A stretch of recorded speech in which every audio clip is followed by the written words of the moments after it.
กันมาเลยกันหนักหัวนินชงกันเล่าหน่อยเราเช่นหนักกันตัวเฉยจันฟัดเตะเปบักเกงัวเราบักเกนั่นต่างเงี้ยเวียนั่นชงละเคขลุ่มตัดที่ข้ามาซาชิมก็ดูจนปุ่มไอ้ตุข้าชินกุมทาร์นวันที่จากขันกัดตาจะชิมหลอดกุมเขาก็ดูเรื่องที่กันนี่ฮักข้าเลยนี่ทูกันที่จมูกฮักข้าเลยนี่ทูกันที่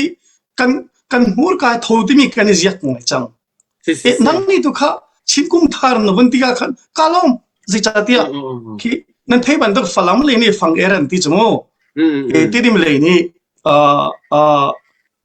เจนที่จูขวดพุ่นกันไงเจ้าเช่นนั้นเจรุ่งอาดกันมานี่ชินที่มีกันพันที่มีนี่จันทร์ส่งข้าตัวอีเด็กชิมีข้ากันมานี่กันพัวจบมีสลาวข้า1949 March ข้าในฮิสตอรีไล่ตั้งแต่ช่วงมาซาบิกมีชิน Affairs Council เขาได้ช่วยที่วันตุมองอันมาบักนี้ชิน New Year สิเสตีนเบียนนักชามีเสโอ้โหลินชินที่ติกูเวที่บักเกนเบียนนักชามีกันเส1949 March ในฮิสตอรีอีมาลานะวันตุมองเตนี่ชิน Affairs Council นี่จะได้นักตัวมาซาฟลามิด Conference ปีค่ะอะตุยชินเนสนาเดียอามินกันเวลามีเฟบรุยธานีกุลข้าศึกจมูกมาค่ะอะตัวมาสามานัว1949มาสค่ะตุยชินนิวยอร์กบิชานักตัวมานัวจน1950มุลลงกันอะตุยชินเนสนาเดียค่ะบิข้าของข้าเบียร์ข้าฟันชามีสิจู่จ้าจนฝรั่งกันอุณาวนาที่กุมกุลเร่งแล้วอันตัวจังที่ทีมกันอุณาวนาที่เห็นเวียกุมที่กัวร้องอันตัวเวจังอีฝรั่งตัวนี้จนตัวก็ชินที่มีกันมังเวลงมองไงจู่จ้าจนอะตัวข้อชงเงินบนชิมก็ถึงเนี่ยจู่ชินนิวยอร์กที่มีกันมาในกันเซอร์โชมิสละเจียมีวันตุมองนี่ไฟมีชิน Affairs Council นี่ทุ่งชงบักเอาตัวบัตรนี่กุเลนรุกนี่กุเลนสรีนี่กุเลนเรียดจุงคาร์นี่ค่ะนี่ทุ่งชงอันดักตัวในเวลากับอาจารย์สักหัวมาให้อันชอบมีเสจู่จ้าชับก็ดูมีเจ้าก็รักกับนี่หินตัวท่านต่างกันยังกันลบบีอันข้างจมูกชิน National Day กันไงมีบีกัน politics กัน National Day บีค่ะแล้วก็ไม่ยันข้างจูเสียเราจังเราจูจนตัวชินนี่ยังให้กัน identity ปักจูกุมทาร์ที่มีจูทาร์ดีกันลงตุกจูอันมากจีลงพูดอันดีติงเจนอันที่อันนี้ว้ามไงกันมากันตาชูอันกันข้ามเกี่ยวมาค่ะกันฟัลนหานี่ทัดชดทันสิอบีกันมาหาขัดจังเลยจังเดียวสิที่ข้าจู่จ้าจนตัวเป๊ะกุมทุ่งกันตัวจังกันนู่นนี่นั่นตาจะเขาไม่นั่นเราดูเราพิธาpopular เราตุกเดียกันกะตีมีจูdarling popular สโลฮิตที่เกี่ยกับตัวอะไรเราเว้กะตีก็กุมซองอุปาจังดำซองกระดำแล้วpopular เราตุกจะเห็นไปฮิตที่ซ้ำกันเจ็ดเราเด่นกันตัวมีสกอตเดียกะตีค่ะจู่จ้านำหัวข้าเองชินนิยานบุญพันมีค่ะกาลงตุกทอดีที่ละโอเสชินนิยากันที่จังเลยงูค่ะโอเคเสร็จไว้ค่ะนักฮัลมีค่ะนิวเดลีทองทุ่มแรงโลน้องมาเลเซียทองสองอะไรทองแรงโลนี่รัวชันนักหมอที่มีค่ะรัวชันนักใจจัดยา President Biden นี่ตัวเอาตัวบัตรนี่เรียดนี่อาการ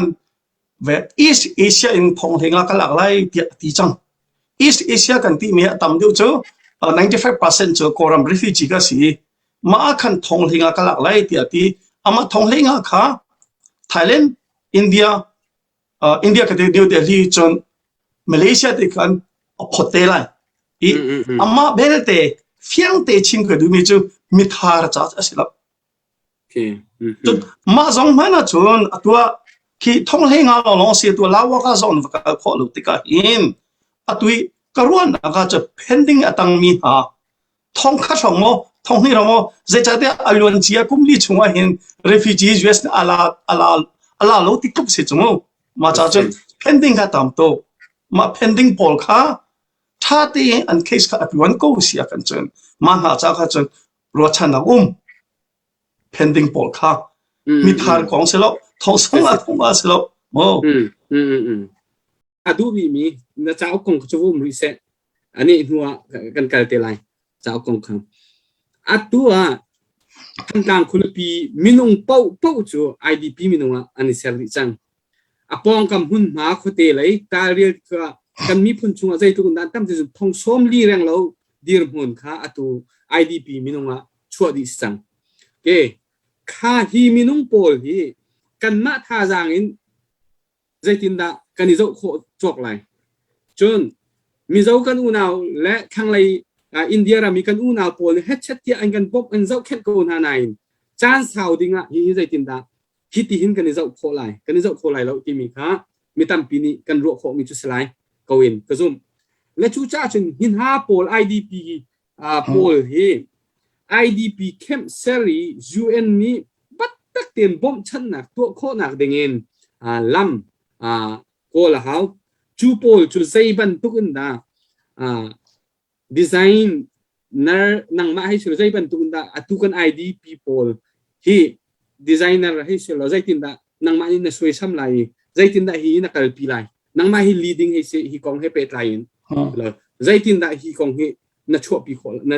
chuak lakin kan mi phun ni za nangam te kan kho nang ha ding cha chuak lakan na kal pi kho ning ding alam zai da singa nang ma ni na pu ning la na ton ning hi zo na kan pa big tir phun na si cha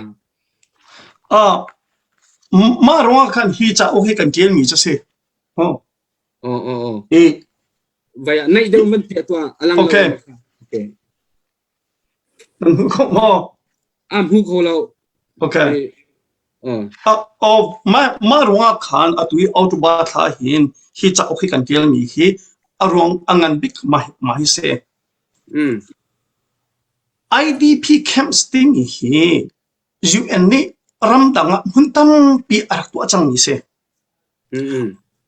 atua ning chang zong kha training apek na chu kan ni kan cha hin izo chun de hin a foi de izo ding ni chu ka chin idp kong se ko ka chin idp ki phun mun ni anum atlang pi in hun kha chu anma ka chin baptist convention shoi nak tanga michina eravati ti varal akin mini song thung kan na voi ni kheng te ka phancham okay chu ka chun copy bong a khin an tua chu ka a chun UNHCR pi nak le phatlak na se ki US a chawza ni phaisa vali chunga apektika atu UNHCR phasina khun avakal World Food Program avakal anma ni khinan tuan UNHCR ni partner ti atui Kachin Baptist Convention ke UNHCR partner pakase chotika kem kha anma UN thaibi nakin antwa mo chu model pakhat chu cha an something kan du lo than tang something song kan du chu cha chun than tang he mo ha kha he mo anai deu naka than tang khopi chung se lo ha kha khopi chung se lo in kem kha pakhat kan du shin kha haw chu kem chu tarin la bela ka chu kem chu than tang ha kha kho chu ram chunga na tinak bia mo chalo ha kha kho chung si lai lo than tang kho chung si lai lo ki amun ma mi ni an thai bik lai than tang asilo ha khai anai na mun ma akin lam kha tha te pem lai ti lai me lai khaban to ge mi chena an tu athat ngai na pakha chu US a chawza khan vakal ngo ta chon na ka ki lecture na ngai chei mu ji thom melanoski na vakal liwa kempi kha avazo kachin idp kempi kha avazo US a chawza chu action la kan du ti ka hin an mi ni avam hu an ke ni avalam mi kong kha action la kan du ngai chu cha chon kem to nak ding hun hi ha kha in mo asilawa be khantlang he anai naka lam athat naka pakhat chon michina in veitam ka kalchang era veitam ke laiza ramri tiam kha IDP camps เขาจะจังเขาปีลองจันเขาเลยแล้วบัดตักแต่เราโน่นวันชัวกันจนเขาแต่เลยก็ตัวตรงนี้เขาแต่เลี้ยงต่ำจมูกเขาแต่เลยกันตาชนนักเท้าบันตุกขวากินเข้มอุ้มชิมาเขาโอเคสิจู่อาเฟียงไงเขาชิมจันไงเขาปีบอกว่า IDP camps ประคัดเขาจนรำรีอะประคัดรีเขาอามาเบลเต UN นี่กันที่ปีเขาUNHCR นี่กันปีเขาจู่จนตัวเจ้าให้กันเที่ยวละพี่เสเข้มคุณที่กติกาขโมเซเขาปีปองแล้วเขาเตะอะไรอะเขาแต่เลยกันจนหุ่นลีหุ่นกาจงสิกเอาเลยอาเซียจู IDP เข้มจูอัตุราโทโจมาสิติกาข้าเข้มก็เขาปีปองอ่ะในทีมีเตน่ะค่ะอาเซียบเรามีหุ่นเซียบหนักหุ่นมากค่ะเขาไล่จาก IDP เข้มค่ะจู่เขาปีปองเตน่ะจนกันเซียบเขาไล่หมอเซียบเขาไล่หมอมาจ้าจนดอกUNHCR มาเขาจะโม่ตัวกันจะเดียวมีอะไรnumber one UNHCR ค่ะส่งข้าคำเสกกันคนละปีอะ UN agencies กันที่ไหน UN ตั้ง branch ที่เด่นก็โม่ World Food Program นะ UNICEF นะโม่ขณะเวลเด็กหักเขาส่งดิเสกันที่ข้าที่มีจีน่าเกิดชิน IDPs บรรทุกอินเวข้าท่าเตะอันตัวเสียขันจนข้าบรรทุกตัวมีเขาจะตัวเดียงจนเกิดชินเคมีจีน่าปองมีเขาจันตัวงามแล้วจู่จะได้อันมารักกับนี่เครักกับนี่ขับอันตัวกับ UN นี่ตัวมีเขาจู่โอเคเจกตีเลยลังหันปีจู่ตัวพงศิลป์ข้าแต่ตัวที่จะเสียจน international law ปีข้าเจก violate ปีข้าสิจังอาเซียนจุดเลยจุดจะเอาไปปีมีจุดตัวจู่กันมาลงแต่ตัวข้าจังหิมแล้วอาเฟียค่อยกับปนสิจู่จุดจะอารันนักตัว UNHCR ข้าเสกขันตั้งจงพันเสติข้าตัวเจ้าขันเดียร์มีแล้วตัวกันนอร์จอมามีจะเสียโอเคประคัดขจรเตะคนลุดดีไลUNHCR จุกันเสเสติข้ากันมาดูนักข้าว่าเสแล้วตัวเจ้าราทางโพนี่เห็นข้าอดเราโคเสมอ UN นี่ท่านชามินดูนิ่งปนเอาว่าโคมมาตราเกี่ยวโคแล้วมาจะจมูกตัวที่ยังเห็นปุ่มไว้ตัวที่ยังเห็นตัวที่ยังท่องปังกันเท่นี่งะจนท่องปังกันเท่ US เจ้าจะเนี่ยกันเท่แต่นี่งะจนก็ชิมก็เลยมั้งใจมาสักจนโอเคใจจัดเนี่ยคือส่งเลยกันไงมีบิรวานักสีบันทุจานเฮ US เจ้าจะเนี่ยกันเท่แต่นี่งะจน UNHCR ที่หักคัลติมคัลดิ้งจะบิชานักตัวจังอามาเบลเดนักฮัลมีบันทุกขัน travel authorization ที่อันที่หักข้าอีกาข้อนักฮะรักกับเสนาฮัลตัวที่ให้เปรีแล้วที่ยังเปรีแล้วจู่จ้าจนกันนี่ฮีก็กันที่มีตัวจงฮีเจ้าจะต้นกันที่มี UN จงฮีที่อันฮัลกันจนก็เปรีแล้วที่อันที่เล็กมังก็เลยจู่จ้าจน pressure นั้นเบกเขากันที่US นี่เห็นนั่นตัวจงดูแล้วจงนั้นเบกเขาที่นั่นที่เขา UN นี่นั่นที่เขากันที่จะจัดเนี่ยไม่เอาให้จู่ pressure คือจะกันที่ละ pressure จู่มั้งคือนั่นน้ำชีเราเสียขันจนเดนั่นตัวที่มองสิที่เดนั่นน้ำชีเราตัวเป็นเลยแล้วจู่จ้า US จ้าจะนั่นน้ำบักเขานั่นตัวที่มาเขาที่กันนั่นที่เขาที่ข้าตัวเจ้ากันเทียมเลยตัวกันจะมีจะเสียโอเคเสียสะดุดท่านักท่าตักเสียเตรียมตัวนักวิจัยท่าตักเสียแฮร์บักมีค่ะสิUN หาช่วยหาคารองเราคนหาเสร็จแล้วจะตัว IDP กันทีหลังกันมีปีจ่าจุนเสียบักดิ่งค่ะเสียท่าตุกมีสีเราเข้มหนักจงอ่ะเสียล้อค่ะว่าอย่าฮิกายนัดจ่าอุกเทียมีกองอ่ะขั้นกันลุดตาวชิวล้อตุค่ะเจ้าอุกใจจัดดานัดชัวจุนใจบรรทุกดาตัวนั้นโฟกัสบิ๊กท่านกลางกองเฮเปไลน์ท่านกลางฮี IDP ฮีใจบรรทุกได้นั่นโฟกัสหนึ่งเสียนั่นตัวเรบิ๊กคนหนึ่งที่บรรทุกเตะกันมานี่เกมานี่ฮัลโหลกระเทียมเรามีตำปีลาใจจ่าเตียจนเกกระเทยหนักอตอมจ่าแล้วชูจ่าจนอตูนจ่าค่ะกองเฮเปไลน์ชิมเฟียนหนักจงวันไหนล้อจนจ่าเอารีลิสหนักโปรแกรมเตะจงค่ะวันเปล้อแฮปหนึ่งเงินจนอดังโปรแกรมกันกันทันเฮ้ยเรา kalom na kahal mi kha athanga ngai veya Mizoram le kong he pe la in 2011 akhan ke za page ka zala som thumla parit kan tiale tu ma chwa than kan tim chon ni kuma khan te chau pani hi kan tiale pakha cho September 2020 ya hen ma hi kan tiale ma hi si chon refugee kong chon hi adang pakha tu cho pelewa IDPs kha ma pelewa IDPs kong kha ma kha kan tiale pelewa chunga khan WFP kha akal kholo ral kap ni khan lu ter du lo ma rong ha cha hi kan choi ma huwa khan ki kan ma kan chimi thong long cha shim lo ma kha kan ma kan chim no pelewa khan UNHWFP ti mi pi kha ve kha fa chang kha leading kha of pot nai kan ni long ngai pathian chong jong kan ni long zai cha tia phaisa chu tam ka tu USA phaisa tam pi ngai ma kha kha an value kho akhan chan atu tan tu zani ve nan ma hika VAURAWNG ai release kan du mi chu ama hi se ve hi nan hu ko lo de na background vai ni khan zai tin si background ni ma hi atu autuba akhan kan choi ma he abe pibik chu atu thantlang kong kha kan chape kha kan lom honi da buncho kho Dr. Boy silai kha lom Dr. Boy IDPs le ma tu ni kum kan chwa mi mo Dr. Boy ke zamfana te o ma hi thantlang September thane le ria da thantlang akang mi khase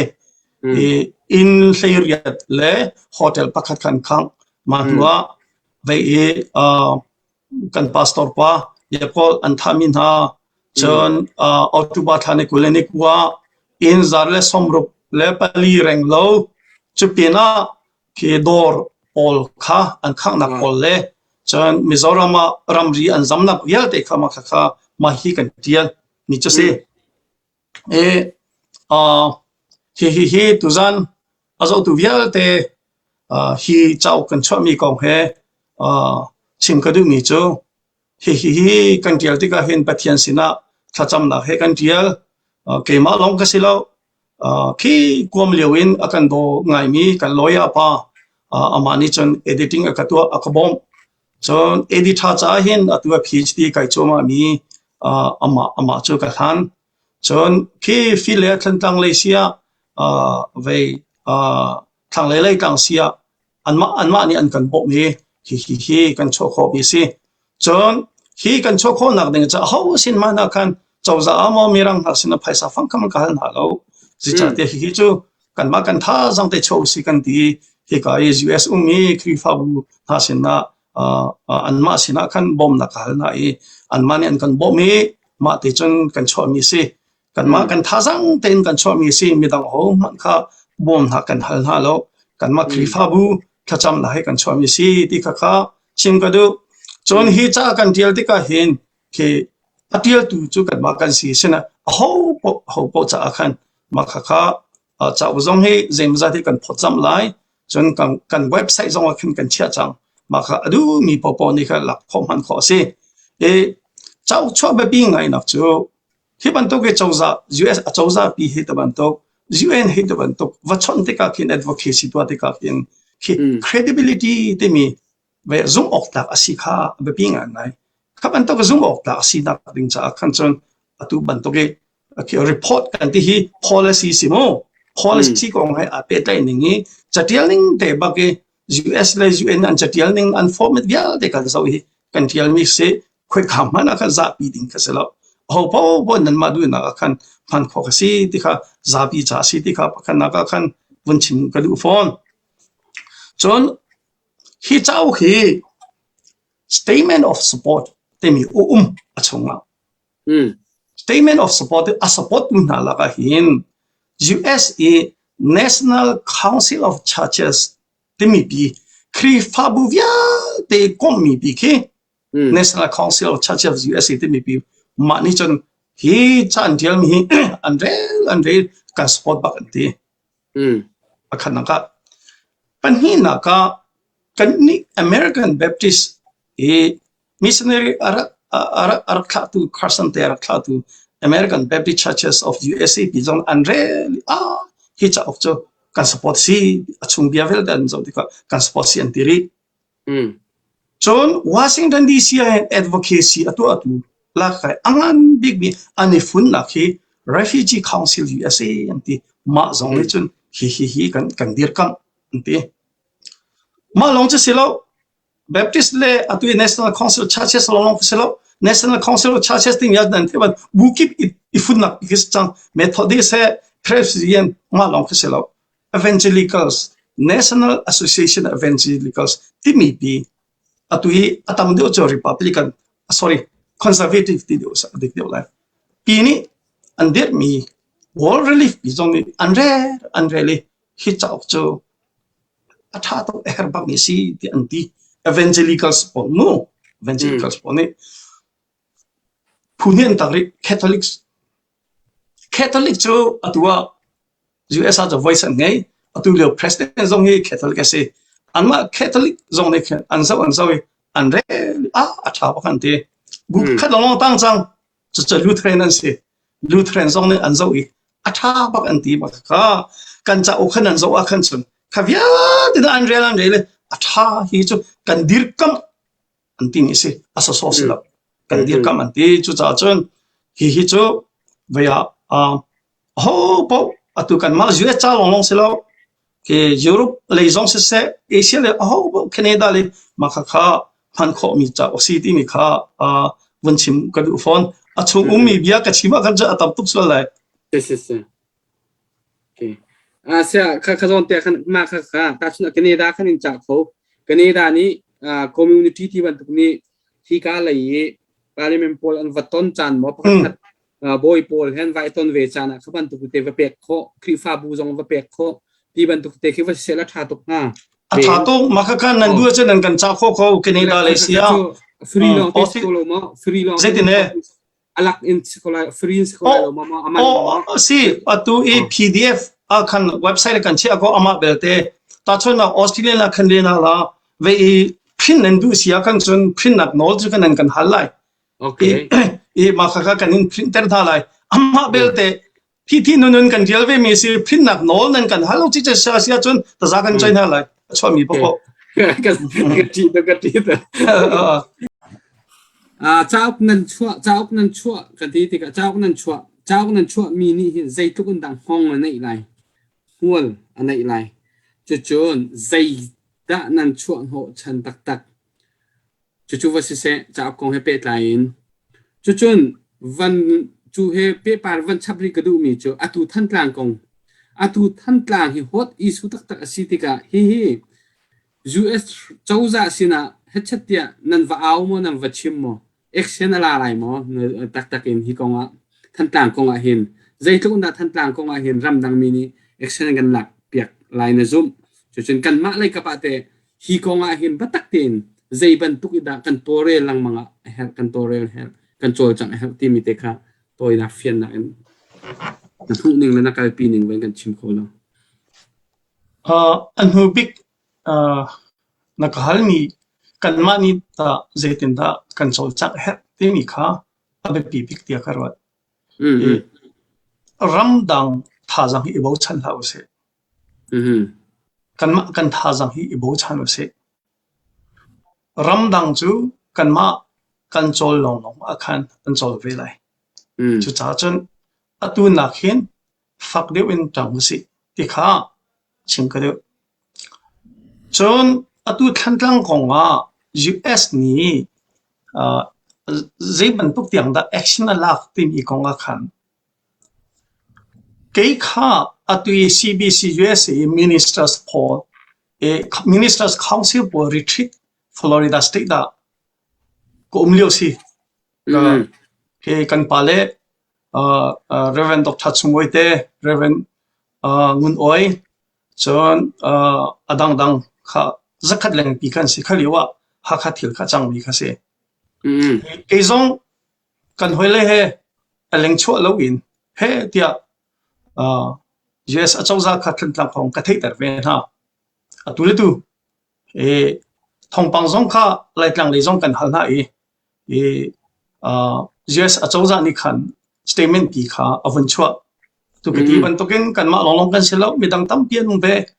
cần mà cần tu ở rong anh chua thì cái chim xem lâu cái tí đó này US ni chun abia khá phát ngay mo cần mà chín công khăn khá action cho xe chun tu cần mà hi chao cần vân chua thì cả hin dây lúc đang mong anh ấy lại tí chú cái chim khó lâu ama belte atui kan ma kan deal mi kha professional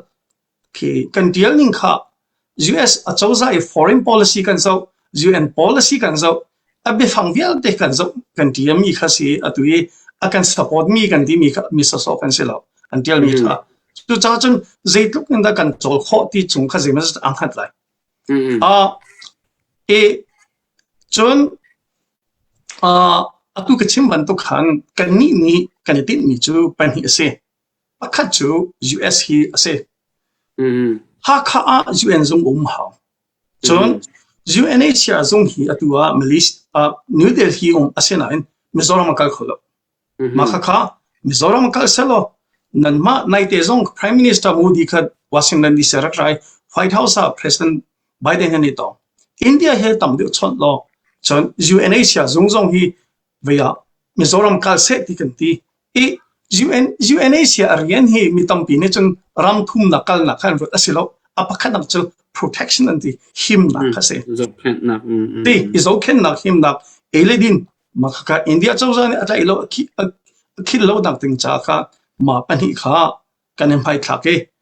atui IDPs kong kha ma zong kha kanem mai thak thiam chu US achawza ko he pe tla in khaban tu khan si khau se lo atui uwan kung ling te nanum na nan ma Australia zong kha nor kho veo US long si kha lo Canada zong Norway ha se Norway le mi zong na kan mala ram je kan nor chiu se lo kha phol la nge lai te ka ro UN kong US le UN kong atu kha chu refugee le IDP kong che politics in khan tlang mi atha atua September thani li riat he October nikulini ko he chan in le an khang mi kha ke zale som riat leng chang ma khan biakin pani cha chon dro president chat ma thana khan nile riata khan Johnson Memorial Baptist Church pi kha vein kwanangan pi an ka khase kha US foreign policy ya chan asibak silu ti la kha akal mak chang US ni foreign policy nge biang nak te ni religion be pi to chu cha chun US ni hin khaban to ge akhang ni ra ka pol kha azizu set ti kan do je crime against humanity se azizu set chu adang pakhat UN atu hi UN he kan chon cho ma ha ka chin ko la he United Nations special reporter an ti me thom en vu se kan ni chon leng mang ni zan tiang ni chon vậy lấy căng lặng nấu cho hát lại cho cha chân Mizoram makal ding hi kan su tha se Mizoram makal lai khi kai vậy ton nok ha ding mi via te kha avaton ha lại ama ni fake alak lai hi chu Rohingya di ban to gen vậy hin han ti mi chu crime against humanity UN phung abur si ti kha UN anti ding kan du ma cha chu ti hi khapan tuk ti ding a khan chon report cái tí lăng mi atu ban tok hi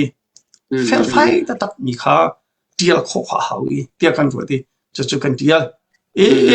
kan ha be sai go ki nan thai ban tok gen ka chin kong ha karen kong ha atu zong ti nia VOA ka chim mi kha ke hi thil hi kan ma chung achang mi hi khruhar ding lo hi ti hin ta ko karen khal phet arak ti chang na chu khate ken da ko ka chin zong ar tu chang na chu kan ma chung tu hi akan tu mi sko chu cha chun hi chu ti lo ding cha chun batak tin nam bak hau chang te ka ti nam ning chang zong khan UN Security Council lam thron pi long ka ding se lo US pak ne ka ti lai ti ya chun ati kho Iraq zong kha UN Security Council lam thron ka le lo chumo si ma chu ke ve atoi na kin si ko se lo okay vẫn nói là bản hit làm thuần, bắc khát cho US, bắc khát cho UN, mà làm cái hin, kan lupi choma se minung lai kap in chun an ma lai da ti lo so bo chan ding chakan nei lo mo minung ma chun UN US ka se khaban tukin UN pathian jang fa na ken UN he US chunga rian atun khomi kan mi phun chunga pathian ni thloan chu mi na kan pa le nan hai chui nan tore le klam atlin ter tu ku chu pathian salai minung lai kap chun kan im bo chan mi na tam pi nan kan na jong nen kan ngam tam pi na kan ro le hi zon ko he pe time Australia lai puwan pongling ha ni halandu mi te comment cho ama lai kapa chan lam pe ta si kimapa avoi ni na kam van hu than kai lom ngai a than kan hu nak en na chak deu si kalom se na vet tak se tu tan cho na dam ngai ti alang ne kai lom ngai se bi tha na kan roi kan ruwa chan ok khitam pi na kan pe a tha thang than I hal kan du mi cho azon ka silo le ok that lo sile let lo hukum te ko lo ma tu khin na ne chon pa peng na se American chau za he atu ituk ka nak zona hin zaituk inda ma la khi anti ma anma American chau za in ZUUNTHIL silo in American chau za ning in malak zuan ho ding he tim lam nak an nei pa mo ti mi te kha le ok tha da chu ma chu te so ko van hal ko vậy in siam nam in zuan ho ding mo zai dan to si donga si hi ral sang kan tai kho nak dinga zai da an kam bok kho nak dinga ti mi akan bom kho nak ding alam hi atam pi chu USA foreign policy meeting chuan ha Iraq zaitin na arak to ta chun Afghanistan ta zaitin na arak to balcham timi kha chu si foreign policy meeting atu tiang ni chuan a hin chun akan bom kho atu achomai economic sanctions si chomo chun adang pakha chu security council akal pi lemang ngi nai te ambassador chomu thun kong zonga khan to lokhe ni chon cái này thì VOA trong cái tỷ lệ mang mi khi cả US châu ra trong cái tỷ lệ mang mi chú hi làm lòng ngõ sao đó rồi chắc đi UN Security Council là chứ Russia là tụi mình chú mà khá atu hen thil tharan vun to mi chứ ASEAN kha batak te an vun khom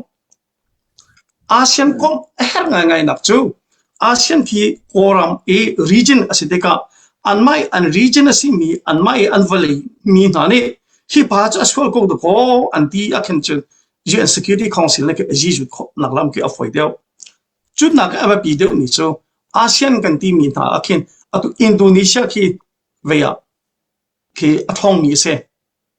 chon Malaysia ka athong adang Singapore le Thailand pol kha chu ke US hoi kom chia song an si ke ni US foreign policy around dang atu aton ning ka zote ka abapi mi chu like minded countries tianti US hoi gom he thil atu ning kha ma lam khat dap salo ma chu her wa te ka pik tu he chu ASEAN ne se thuan di zong hana US pi achol lo a chun mu atu ka ti ban pu moi sina ka le ban to ko Iraq atuk ni okhen ama hoi kom ve de ko Britain he de ko akal ko chu chon ki ve Afghanistan atuk lio zong kha ni thu he kal ko chu UN Security Council le R2P lo an hu tu wa khan UN Security Council an lak chom ni si khaban tukin US bakni ama te en ta chona ga NGG na he recognize ka to kha atu thlan kang ong ha crime against humanity bakasi hi avanti lai chon Rohingya ko na genocide avanti chik asia khan chon makha US nin ashwen ha asia chon ke ta chona Canada hi me thal angeles phaisa singi ngai chu Germany na me thal angeles phaisa ngi ngai chu US avanti khan chon alu vekha England ra lai chu fence ราไหลจมูกคดีก็ข้าอันมาอาเซียนปอลส่งข้าอันลงทองไหลจนอินเดียไปตักเตะชนหอกฟอนข้าลำพี่ US น่ะตัวเขาจุดจ้าสิเขาเสร็จจู่พี่ข้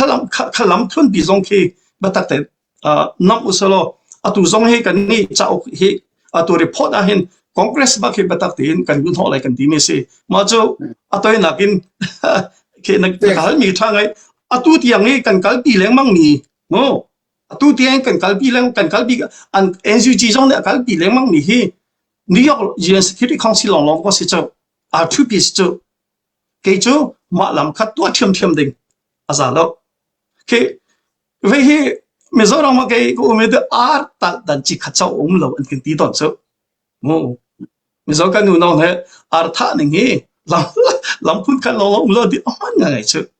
US ที่ตัวหนึ่งที่มาเอาหอยกอมดอมีเหส่วนหัวอาจจะมาค่ะคือใจกันที่ไรคือตั้มกลิ่นบิ๊กดิ่งมีลำเขานะครับไปล้อมนางมานี่ดอกหนักเลยนะเสียหนักเลยเบียดอกหนักเลยกลางกลมหนักเลยเบียวันกันชิมเปียกตาลอจะชิมดอกหนักเลยกันไรอ๋อผู้ชมนี่วันชิมตาเสร็จจนไปตีเนี่ยสักหลายจุดเองกิมมาป้านักชิมไล่เตียคอมเมนต์ตั้มตุกเลโมเวียมาเลเซียกองนับวันกันรวมมีช่วงคัน2013การไอใจมีกองคันรัวฉันออกลายหมอที่เตะขาอันเสียอันลุงเร่ไทยตุกเร่มาค่ะมาเตะขาวันเต้นเปียกใช่เตะน่าหรอสิเล่ตุจานะเฮบันตุกินจันทรากันไงที่ก็เห็นปะเทียนจงกะลมวารองอุปาเวลเตนั่นจงลมหลักไงที่ข้าวันนอทันก็เดียวมาเลเซีย2013อัตไลมินฮากงเฮเปตไลอินกันรีพอร์ตอาคันมาเลเซียUNAsiaนี่ตัวอังหาดิ่งนี้ที่มีอาคันกันเตะอัชุมินฮามาเวียร์เด็กรีวิวตัวทันเสเด็กันปีจน US เจ้าซาจงนี้มาเลเซียก็ไพ่ซาตัมเดียวกวดลบเปขัดเดียวกัน UNAsia เนี่ยเป็นคนไล่ที่ข้ากันชิมตุกตีบันตุกันกันมากันชิมรวงอาเซลเองตัวBiden administration เนี่ยท้องหิงก็หลากหลายที่ที่ก็ขันจนจุดประคัดจนโครามเลยตัวบันตุเดียร์มันจนปวดออกขาดที่เราจุดจ้าจนคัดเตะเขาจะอันนี้ได้อินข้ากันมานี่กันยุบยักมีเสียกันฟันเบตีเว้ก็เฮมันก็ที่วันตุกินกระดำลงหัวเห็นใจกันที่ละก็เมมโมรีเฮอาหารบันตุกที่อัฐาเขาที่ละกันกุ้งส่งจูอุปเลยจูกันสิเวจังเอไว้กันหูทานในกาลองเปียประคัดเตชิมกันดูที่ก็เห็นโมUS เจ้าจากกันที่ก็เห็นตัว Biden administration เสร็จ Congress พอส่งที่กันต้นหาที่ก็เห็นนั่นเตเลยโมที่อันกาลกันเตเลยที่ก็เลยท่าอรวงอันก็ที่กันฟ้าเลยเตที่ปุ่มมันนี่เปย์อันดับละท่ากันว่าบรรทุกเสร็จแล้วกันนี่กันฟ้าเชี่ยจูกี่จูรำตกเตงก็ที่จังที่เรากับจะก้าหาวเลยก็ที่สงสารก็ที่มันก้าหาวก็ที่สงสารข้าศึกตัวบรรทุกนั้นมาไม่รู้กับปุ่มมาเปต้าตั้งมีพอนั่นวันโจที่ก็เห็นตัวฉันส่งกันหัวเห็นท่าสังตั้มปีกันละจะจู่เด็กลูกนักการเมืองฉันมาที่มีข้าวันชิมก็เดียวนั่นตัวกันเตยเลยกันเตยชิมเลยนั่นมาท้องเสลายกันนี่ตัวจะรำเล่นมีจู่ที่กันที่ข้อกันมาจนเด็กกันให้ตัวไปแค่สิเตยนักจนนั่นมาก็ได้สิที่ข้าชิมก็เดียวเว้ยตัวฮิกาเฮออสเตรเลียอาเซีย US เซียมิตั้มปีนี้อันรู้ส่วนมีประคัดมีจู่ UNAsia refugee ก็ว่าสอบเย่ US ก็การตีข้าอันรู้ส่วนอาศัยแล้ว US a chawza I a hin nonglingi tu biki president asi decision maker chu president asi president ni chin chu biak nak se mi phunsi na phunsi se ki politics in se shem yansi ti kha an thei cha US policy ang tu thonglinga kalak lai ti ma bia acha mi tu kha UN Asia kha avokut ni kha se UN Asia na interview tu nai adong naga chen UN Asia ku ta sil helo lawa ka phan ma mantok cho atoi nang Canada sia Australia sia Norway khata khan an sidi chu cha refugee kan sta ko US a chawza ni hin refugee an si ti akan ti cha hin atu thongthia kalak lai ti mi kha se e kachim du de ngi cho atwa hi ka refugee kan phan refugee ka si kan ra ma thalo kan ti kan phane atwa tam pi khrifa busi se pum pak se atu warong zonga tu zana phaisa bun fit mi te ka hu te ka khen ke kalom tata e atu bantu kan ra ma that lo liu a hin ka tak te in control chiu kha how ti mi kha ka refugee si mini chun hopo kan got lo ma he kan to na ding mi asiti kha refugee si thong e tu ban to kin phaisa tho tu lo he ti ban to he chu warong thil to me cha si de lo he ti ban to mo CDF CNA ti ban to ka cho refugee si na kan chen ke akal ling mi thil si ti kha chim ko du e kanum na kibin control chiu ye atu ban to kin abe pi begin thantlang ha hitlogin fa na ka ton te ka hin kan ma zong thantlang in an fo chu kan in an fo kan ruat pastor